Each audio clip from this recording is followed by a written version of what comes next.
Broadcasting from the city of brotherly love, Philadelphia, to around the globe. You're listening to Shark Bite Biz, your exclusive place for business strategy, sales, marketing, and tech in the roaring 20s. And now, here's your host, David Strausser. I'm David Strausser, and it's time for another episode of Shark Bite Biz, your place to grow a business during complete chaos. Today is one of those 2-for-1 episodes, because not only are we getting a subject matter expert on financials, but we're also getting a comedian. I mean, seriously, can we find a better combination than that? I don't think so. Highly unlikely. Look, many people out there have been impacted majorly in a negative way around finances during this pandemic. It's been a tough time for many, many people, and that includes myself. It's been very hard on me, very hard on my family. We lost a good portion of our income during this crisis. So it's been a very emotional time period, and many people are kind of just cracking under the pressure of this pandemic. Just as in business, when you're talking about personal finance, you have to remember to take the emotion out of the answer. Don't make emotional, knee-jerk financial decisions that you will probably end up regretting later just because you were in a crunch. Today's guest is an expert on the financial therapy side of things, and I'm really glad that they came on this show because I think it's a perfect time for this type of guest. So who is today's guest? Bob Wheeler. Bob Wheeler is a financial expert and motivator, book author, as you can see right there, and founder of The Money Nerve. As a man of true integrity with infectious energy, Bob Wheeler's crusade for personal growth has cross-pollinated with his accounting practice to create a new approach to personal finance. His passion is to help others gain insights about how their emotions trigger financial decisions. So without further ado, let's bring in this top author of The Money Nerve, Bob Wheeler, on in here. Business strategy. Bob, welcome to Shark Bite Biz. So excited to have you here today. David, thanks so much. I'm excited to be here. No problem. So obviously, I know who you are. Many of our viewers, many of the listeners out there in iTunes or wherever might not have a good idea who you are. So we start off with the tradition. Very first questions, it's always going to be a softball. Tell us who you are, how you got where you're at, what you're doing. Give us that background and all the juicy details about your experience. All right. Beautiful. I'm sort of prepared for that. Yeah. So I'm a CPA. I founded a CPA practice. I originally went to school to go to law and realized I didn't want to be a lawyer after I met all the lawyers. And accounting was an easy A. So I jumped into accounting. I built my accounting practice. I also became CFO of the Comedy Store. I've been there 22 years.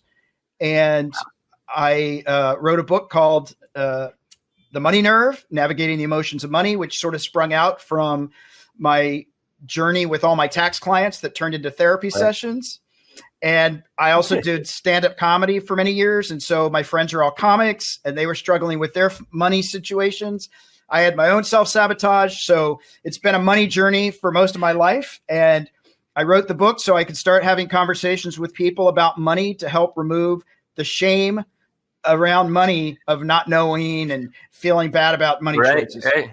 Right. Well, first off, I got to say this is great. I didn't realize that you were an actual comedian, so I feel like I'm getting 2-for-1 right here. Uh-oh, 2-for-1. Yeah, no, that's great. So let's dig in first to talk about this real quick. So you own a business called The Comedy Store for 22 years. What exactly is that? So actually, I'm the CFO at the Comedy Store. So the Comedy Store is a club in West Hollywood in La Jolla.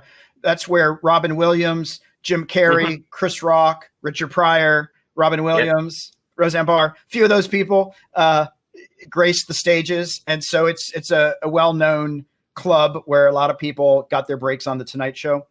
And oh yeah, no, it's great. I've been there because before moving out here to Philly, I lived out in LA, in a little town in the northeastern corner called Azusa. Oh, there you go. I know Azusa. Yeah, it's far away from Central, but Well, it's not that far. Look, that's why I like the Azusa, because it was so central. I could get anywhere in LA within about 45 minutes max. It was coming home that would take me 3, 4, 5 hours. I know that's the rough part about LA. You can be 10 miles away and it means 3 hours. Yeah. That's the one thing I enjoy here in the Philly suburbs, that 10 miles away probably means about a half hour, not the 3, 4 hours. But no, that's great though. That's a fabulous place out there. I've been there. I loved it. I had some good experiences out there. Yeah. So I really wanted you on because we've had people from Avalara. We have an episode that we just did with Charles Reed, who is from getpayroll.com. Mm-hmm. And, the financial question, I keep coming back to episodes about taxes, money, financials, because it is so important right now. And one of the things that really drew me to you when I saw your profile is the emotions in money, because we're in an emotional time right now. We are definitely an emotional time. I think people are on high alert. It's very stressful. I mean, and it changes week to week. I think when this first came out, everybody thought, oh, this will be 3 or 4 weeks. Oh, this will be 2 or 3 months. Oh, this guilty. I was very optimistic in the beginning. Oh yeah. This is crazy. We'll be back to normal. Yeah. I think every episode of the podcast I've been saying since July. Yeah. So it seems we're in the tail end of this pandemic thingy. And here we are at almost the end of October. And I don't have a clue anymore. And that emotional feeling of just the uncertainty, you have a lot of questions, just, we're in a political climate that's odd right now. And with everything combined, I mean, money is weird from a financial standpoint. Do you buy things? Do you not buy things? Yeah. And I don't think people know what to do. Yeah. And the first thing I've been saying to all my clients is take a deep breath because there's a lot going on. And, for a lot of my clients that are like, oh my God, it's all falling apart. Well, wait a minute. You're still in your house. You haven't been kicked out. You still have a vehicle. Like you've got food in the fridge. So we don't need to, it's not like we're in a 24-hour mode that everything falls apart. So let's start looking at our spending. Let's start looking at where can we cut money? And just really start to reprioritize. I think the biggest surprise for people is that they've been able to get along with less money than they thought they could. Right. Me included. I mean, it's been tough, I think, from the business standpoint to also a personal standpoint. You can't do it. I mean, during this time, it's been tough also, supporting the podcast right here too. Yeah. So it's almost like sometimes you take from the right hand to deal with the left hand, but I'm still making things meet pretty well, but I'm sure, it's added a lot of stress. Now that my hair's a little longer, you could probably see the more gray that I've grown since the course of this podcast. It's a stressful time. And I think many people can relate with that. And and this kind of leads into the next topic that we wanted to discuss, which was like the financial therapy portion. Yeah. How does that play in with the emotional part? Because you don't want to be doing knee-jerk reactions, right? Yeah, absolutely. So the reason I get into financial therapy is because I've realized that in my tax practice that a lot of people were making decisions not based on anything that I said, but based on their own emotional story that was going on in their head the whole time I was talking. Right. And so until I could start to understand, wait, where are you coming from? What's your process going on? Oh, wait, because my mom told me. Oh, okay, wait, let's back up. Your mom's not in the room. Let's figure this out. And so what I've really advocated for people to start to look at is, do I come from a place of scarcity? Do I, live in the moment? Am I spending just to alleviate my fears? So I'm just running up the credit card so I don't have to experience a lull of quiet. I feel like I'm getting a therapy session right here. This is good. Yeah. So it's like, so really starting to go in and like, what's going on for you in all of this, crisis that's going on. There's so much going on. And once we can start to look at, I really like looking at the history, because a lot of us made decisions when we were 5 and 6 years old about money, about our parents, about whatever we made decisions. And now we're adults and we're still working off of those decisions made by a 5 or 6 year old. So we need to come in and figure out what that is and correct it. Give it some other options. So you brought up one important point there, and I'm going to use myself as an example, but that's why I started chuckling.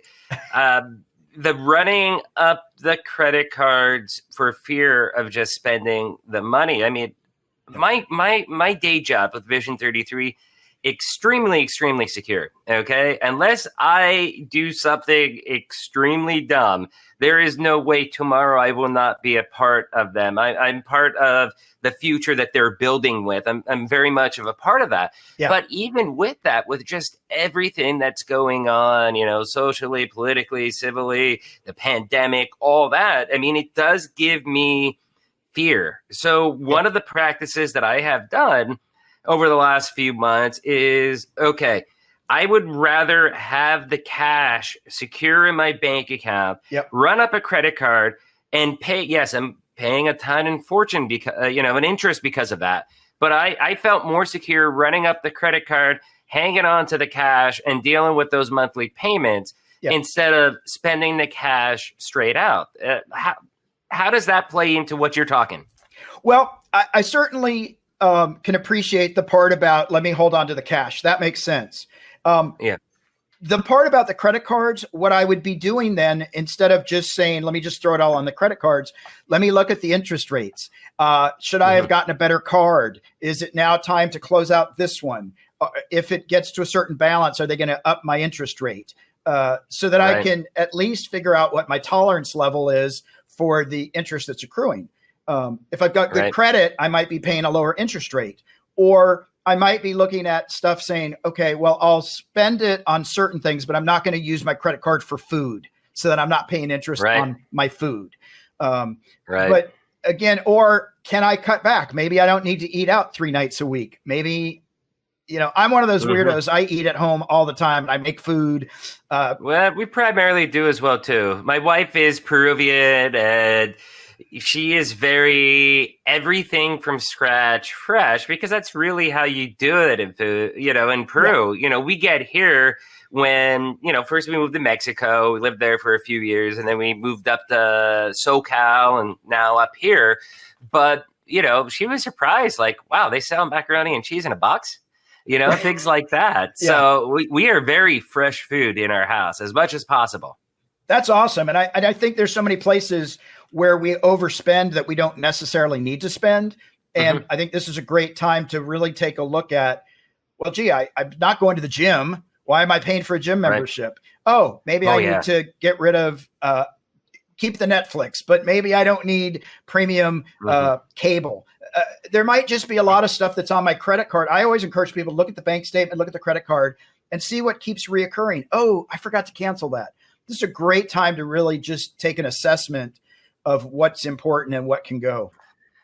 That's really interesting that you say that, because we focus a lot on the business side of things, and all the experts, from either small business owners to subject matter experts, have all said, almost every episode, like, hey, right now is the time to take a step back and reevaluate how you do things. Why are you doing it this way? It's a good time to reinvent, rebrand, whatever. It's the best time probably in history to do it right now. Yeah. But I don't think once we've talked about doing that from the personal side with expenses. Yeah. And that's really, I think that's a golden nugget right there, what you just said. Well, it's interesting. People that are running big corporations, are also running households. And yeah. Right. And so if you're cultivating these habits at home, you're going to be cultivating them at work. Like, right. They come together. And I think that's where sometimes people think, oh, corporate people are this way. Well, they're actually individual people that are also going home and living their personal lives. Mm-hmm. And so I think if you start at the beginning with the personal, it really helps bring everything else into focus, because then it helps you focus on, wait, is this the job that I want to be at? Or maybe it's not the greatest job, but it's the one that I have in the middle of COVID. Right. And how do I make the best of it? So I think we do have to start with looking at our personal stuff and then expand it outward. So when you're taking a look at all that personal stuff, expanding it, first off, I've got to say, I miss the days that I was in sales, because that was awesome, because it's like, okay, I'm spending more than I make. What's the solution? Sell more. Right. Now you get into management. You can't really do that as easy, but for people that don't have that type of option for them, what would you then say is going to be that healthy relationship with money? You can joke and say, if you spend more than you make, then spend less. And if you, those kinds of things. But I think really the reality is start to learn to be happy with what you have. Like, I think that most people are focused on being unhappy with what they don't have instead of being happy with what they have. And I think for myself, I took this trip to Africa a few years ago, and it changed my life in terms of I was a bit spoiled and everything needed to be my way and quite accommodating. And when I saw other people living in other countries in a different way, it taught me to be a lot more grateful and appreciative. Is this I heard a rumor about a trip to Base Camp Everest. Well, Is this what you're talking about? Well, this was actually Africa. I did a base camp too. There was some really cool stuff there. But when I went when I was in Tanzania, people were just happy people. And I'm like, you don't have a nice car. You're living in a straw hut, all my judgments. Like, you're making $100 a year. Like, right. Why are you people so happy? Like, this doesn't compute. And I really had to sit with that. And I just thought, oh my gosh, these people, they have to be in community. They have to learn to get along. They have to learn to work it out. You know, in the US, we can just build a fence or move into a better neighborhood. We don't have to actually deal with things, because we can just move on.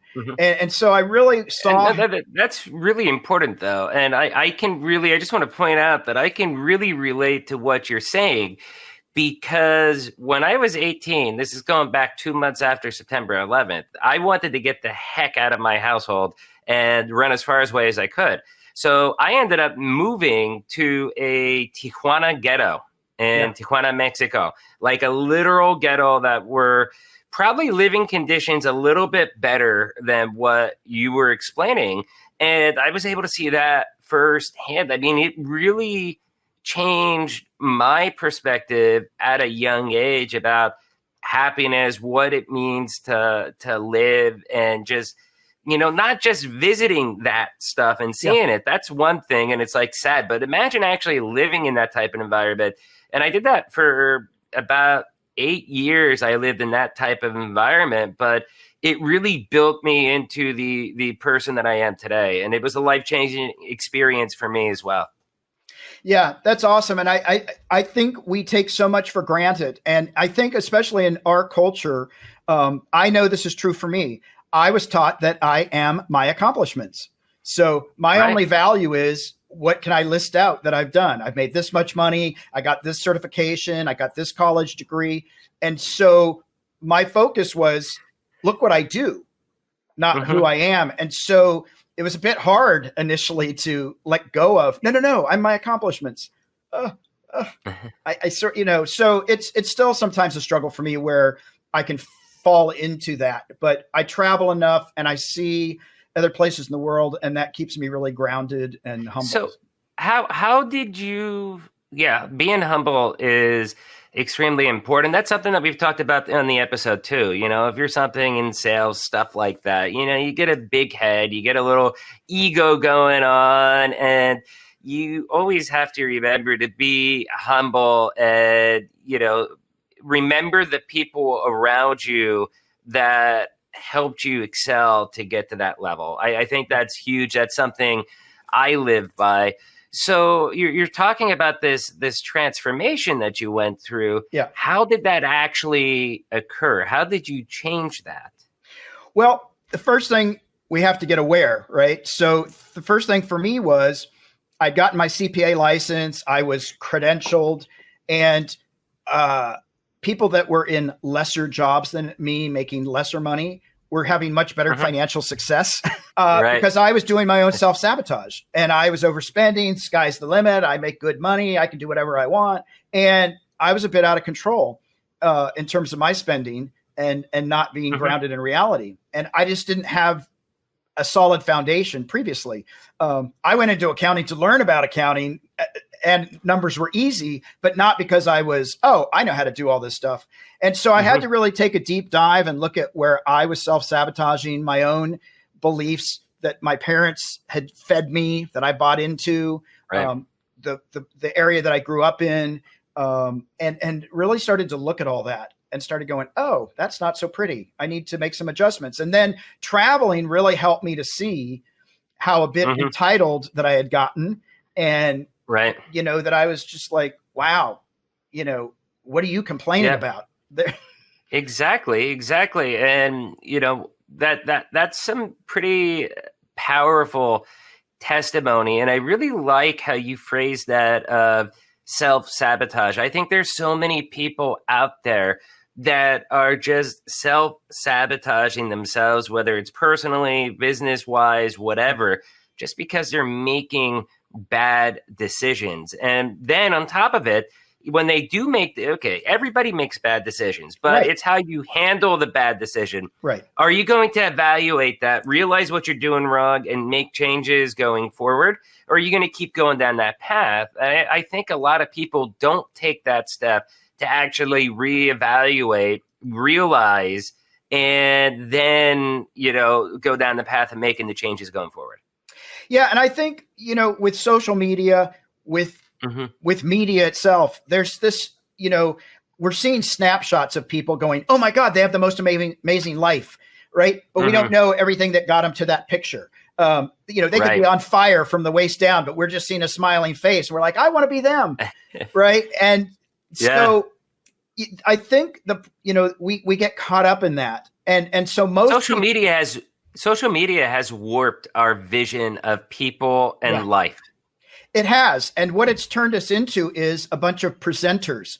Look how amazing I look, instead of, hey, here's what's going on for me. Right. We don't want to look like we didn't do it right. So we're not going to go, oh my God, I just filed bankruptcy. Guess how much debt I have. Right. We're going to keep it a secret, silently shaming ourselves while trying to make everybody else think we've got it all together.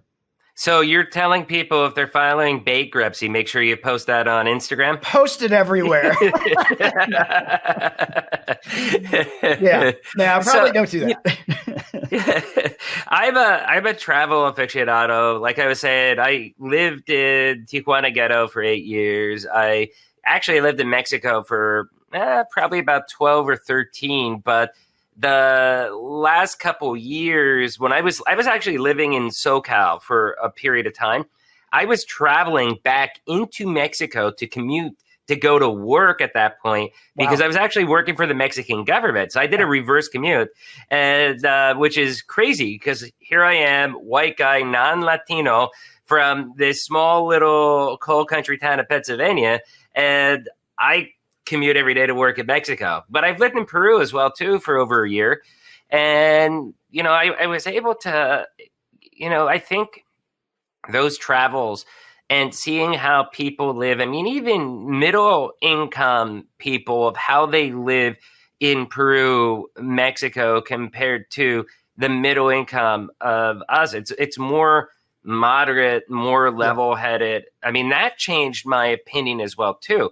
So I'm kind of interested in hearing about some of your other travel experiences. The one here that I find fascinating is, what was that one takeaway experience, your first marathon in Greece, and you did it on the original marathon course? That's got to be amazing.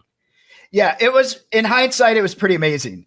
But I got to tell you, so in hindsight, it was amazing. Right. As it was happening, it was amazing. But so a friend of mine said, "Hey, go with me to Greece. Let's go run a marathon. I know you run." And my first response was, traveling's only for rich people. I'm not rich, so I'm out.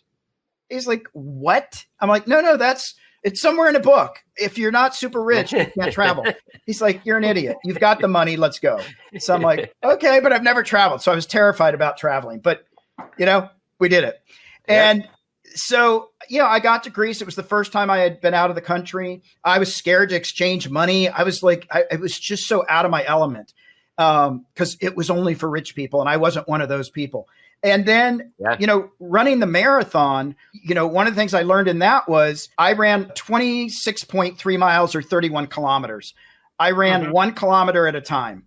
I did not try to think about running 31 kilometers. I just went, oh, here's the next marker. I made it. Let me see if I can do one more. So I made it in digestible, bite-sized, non-overwhelming concepts. Because if I thought about running that whole thing, baby steps. That's what I love to call it. Baby steps. Baby steps. Wasn't that in the Bill Murray movie? Oh, probably. Oh, where he goes to the psychologist? Yeah, I can't think of the name, but it's funny because you're my financial therapist and you're telling me baby steps. So baby steps. That rang a bell. Yeah. Yeah. So that was really, really helpful. And I think, once that was all done, I mean, when I actually finished the marathon, I stood there dazed, and one of the guys said, "It's okay, you can cry." And I'm like, and I just sat down, I just laid down on the field and just cried because it was such a cathartic experience. Completing a marathon. I'm in a foreign country, spending foreign money. These are all these things that I never thought possible. And so for me, it was the beginning of a really great journey. And I met this woman on the trip. We became really good friends. We started traveling together. And she's like, "Oh, if you think this is good, let's go here." And she really just took me around the world with her, and was really awesome. That's amazing. I'm really happy for you. I love traveling, as I've said about 1 million times already. I would love to get some of those experiences. I don't know about running the marathon, but I would definitely try walking the marathon throughout the course of a month. Yeah, and, there you go. And I did just Baby Steps was in What About Bob with Bill Murray. There you go. What About Bob? I love that movie, man. What About Bob? So, we're talking about the baby steps and stuff. I mean, you also have what I brought up a little bit earlier then, the baby steps that happened in Nepal when you were trekking to the base camp Everest. Yeah, so it was interesting. This was my second trip back. And the first time around, we had a guide who was Canadian British who did not like Americans. So he sort of sabotaged our trip to base camp and we couldn't make it.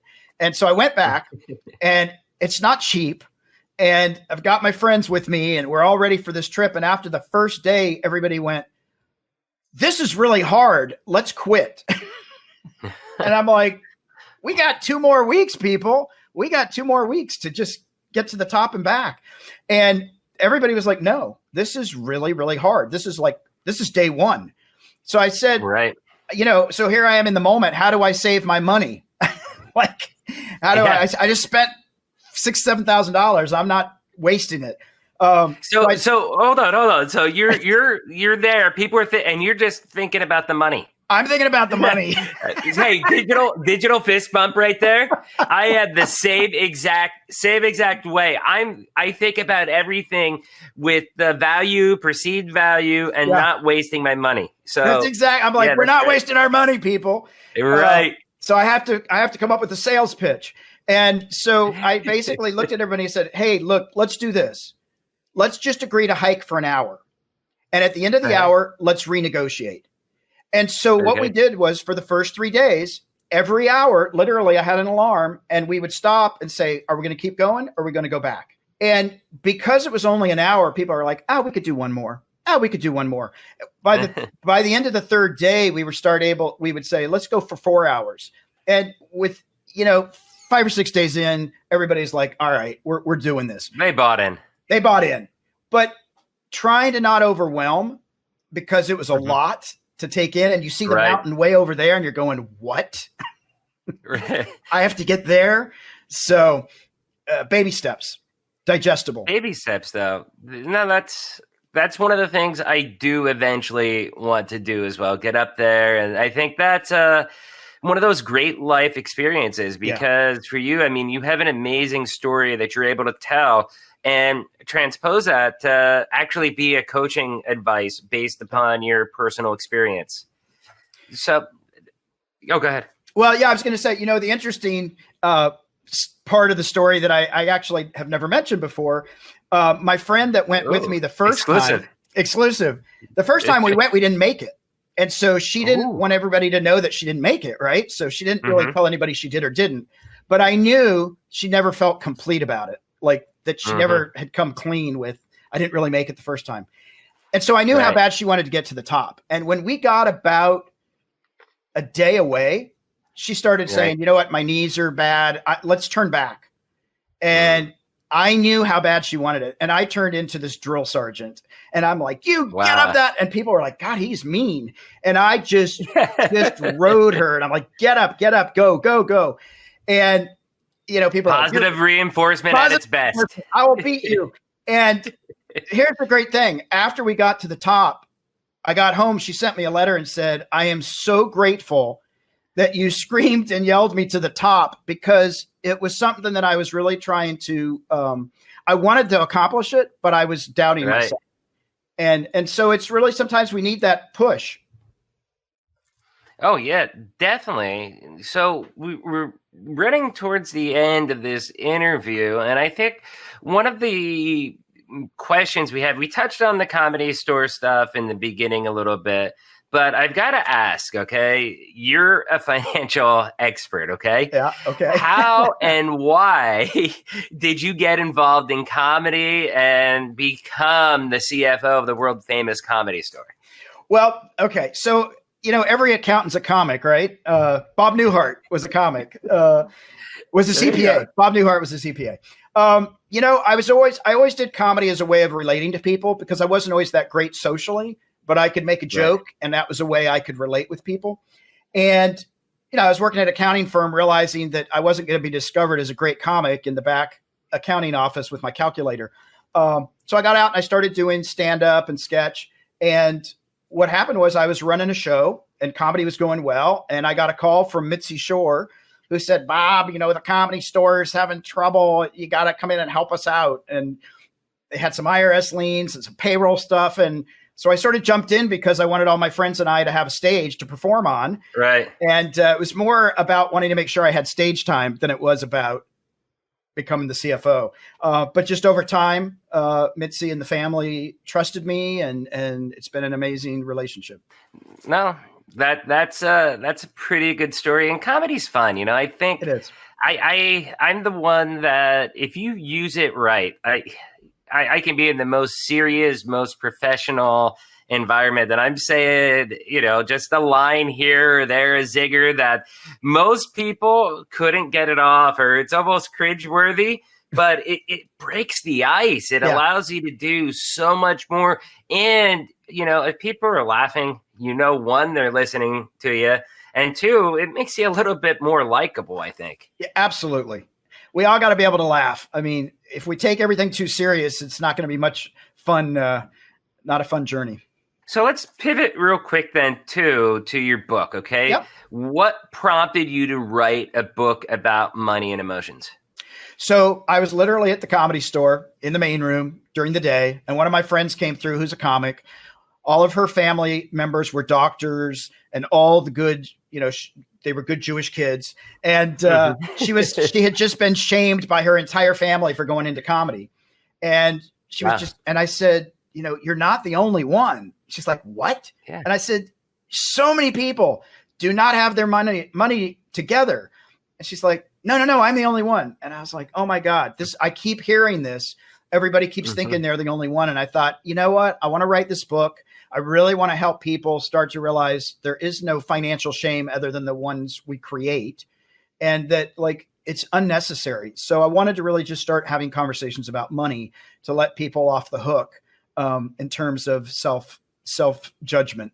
That's a great reason to get out there, write your book. This has been a fun, really good, deep conversation. A lot of cool stories that I personally can relate with. I've loved it. Where can people find your book and how can they get in touch with you? Absolutely. So they can find me at themoneynerve.com. And my email is bob@themoneynerve.com. You can buy the book there. You can buy the book through Amazon and other publishers. It's a great book. It's an easy read. I try to make it digestible so that it's not overwhelming. It's not Tony Robbins' 5,000 pages of how to get your finances together, because it's an overwhelming topic. So the Money Nerve, Navigating the Emotions of Money.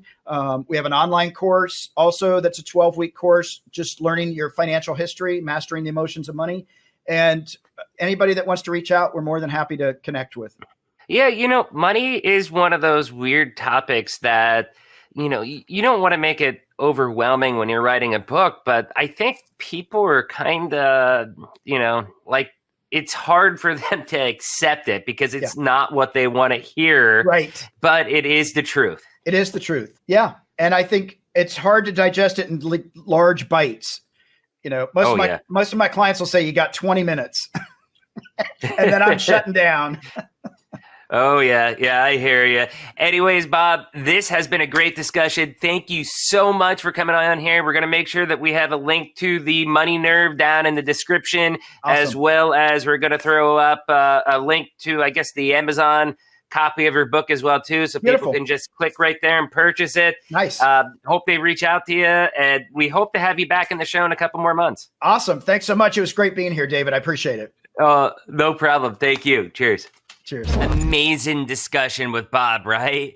First, remember, we are trying to build a thriving community for this podcast. So whether you're watching on YouTube or you're listening to the audio format of the show on iTunes, Spotify, Google Podcasts, Deezer, Stitcher, iHeartRadio, Amazon, wherever you are, okay, do us a favor. Smash that subscribe button, hit the like button, rate the podcast 5 stars, whatever you can. And if you really want to help us grow, share this interview to your network and let's help small business-minded folk break through the barriers preventing them from growth, okay? That's what this podcast is about. This is why I do it. I do this for free. It's my own personal show. So do me a favor. You love this interview. You love this show. Share it out to your network. Let's grow it. Hit the like button. Hit the subscribe button. Give us a rating. I'd be very, very, very grateful for everybody out there helping us. So back to Bob. That was an amazing discussion. It's one of those intimately personal discussions for me because I can fully relate to what Bob is discussing. Our international travel experiences, they were different. He went on different trips where, in my case, I actually physically moved to Mexico for 15 years. I even worked with the Mexican government for 2 years, and I've also lived a year in Peru, too. Oftentimes, I've wondered, hey, David, do you think you could do this again? Do you think you would do it again? And, that cross-border life, living in Mexico, working in the U.S., crossing the border every single day, it was a tough life. But it did mold me into the person that I am today. And I do see things in a different light, I guess you could say, now that I'm living back here in the United States. And that's where I think Bob and I really line up together. We both share the quote-unquote real world view, seeing how most of the rest of the world lives who are outside of the US, UK, Europe, Australia. You're talking Central, South America, Africa, Asia, places like that. I mean, it's very drastically different than how we live here in the States. And we really do need to appreciate what we have and think about really what is important to us. And, while again, I was down there in Mexico, Peru, and I went through some amazing stories. I'll tell anybody that wants to know some stories about the, experiences I've had and how difficult it was, I'll gladly share that to you all. Bob's experiences while he was in Africa did give him a lot of the same feelings and exposures that I had. And it really is an amazing story he has to be able to tell. Another area I wanted to point out was the baby steps with his base camp Everest in Nepal story, how they ended up doing things in small bite-sized chunks every single day. I mean, that's really important. You have to remember, you should not have the I want it now, I want it all mentality. Because the philosophy, like Bob is saying with the bite-sized chunks, is really, it translates. It's translatable. And it goes over to many different things in life and business. I mean, look at my life with ERP, okay? What I do with Vision 33 and SAP Business One. Oftentimes, customers are like, hey, we want the sky, the stars, and the moon. And we can give them the sky, the stars, and the moons. But does it make sense? That is such a massive project. So much training.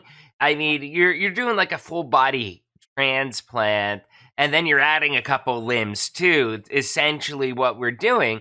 So we usually tell them, hey, look, let's take a phased approach, okay? That way we can take the baby steps towards the actual end goals of what your organization wants to have. And that way, it's a much more balanced approach, and it's actually a much more successful approach because you're doing it in steps, in phases. It allows it to grow more organically than just night and day and everybody being overwhelmed in a bad spot. So anyways, amazing interview with Bob Wheeler. Once again, a ton of valuable insight that I can personally relate to. Remember, check out his book, The Money Nerve. I'll make sure that I post the Amazon link down there in the descriptions of all the videos. Click on it, check it out. Amazing book. Bob did put a personal message in there for me. So grateful that he sent this to me. It's a great read. Okay? So today's episode discussion question. What is the worst mistake you made because you allowed emotions to control your finances? I want to hear this. I mean, I bought a car on an impulse, so I want to hear what you guys think. Discuss below. I'm going to love to read some of these stories. Lastly, do you want to be a guest on the show? Do you have a good business story to tell about how your business pivoted during the pandemic? Shoot me an email, david@sharkbitebiz.com. I'm looking forward to spotlighting you all on this podcast. Once again, I'm David Strausser. This is Shark Bite Biz, and we'll see you next episode on Thanksgiving Day. Cheers.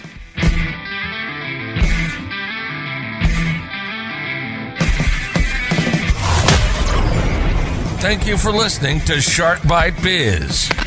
We hope you got some insightful info from this podcast. Be sure to subscribe to us through your favorite podcast app and visit us on the web at www.sharkbitebiz.com. How has business changed for you in the 20s? Email us at podcast@sharkbitebiz.com so you can join us and share your story.